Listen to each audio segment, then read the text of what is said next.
Se la Pro Favara, dopo aver digerito la sconfitta e facendo una retrospettiva dell'intera stagione, vedrà in che modo e in che termini riprendere il prossimo anno, continua invece il sogno del Pompei, presente da soli 2 anni in eccellenza, che conquista la finale per il salto di categoria in Serie D. Ecco le dichiarazioni del mister e del presidente. Bene, abbiamo avuto subito l'opportunità di passare in vantaggio, in quel momento anche meritato, poi abbiamo subito il pareggio dove il Favara ha cominciato a pressare, ci ha messo un pochettino in difficoltà, poi alla fine è andato bene, quindi nel doppio confronto ci può stare il merito di passare il turno.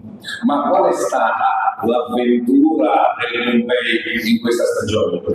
Io sono subentrato a dicembre, la squadra era a -7 dal primo posto, quindi abbiamo fatto un recupero incredibile facendo 10 vittorie di fila, quindi aumentando un po' anche l'autostima di questi ragazzi. Poi abbiamo perso nella penultima di campionato la possibilità di andare direttamente in Serie D, ci siamo ritrovati nei playoff dove ci siamo un po' ristretti fra di noi, abbiamo fatto ancora più quadrato e alla fine il risultato ci sta dando ragione. E ci state credendo fino all'ultimo? Ma è giusto, perché è normale, se c'è una possibilità ci devi credere fino alla fine. Sì, è un sogno che vogliamo realizzare perché è un sogno che a Pompei non è mai esistito. Il calcio a Pompei è mancato per 12-13 anni, io sono subentrato l'anno scorso con una finale regionale persa, una finale regionale quest'anno vinta e quest'anno dopo 2 anni ho portato subito il Pompei nel calcio che conta, una finale nazionale e sperando di incaronare questo sogno che aspettiamo da tantissimi anni.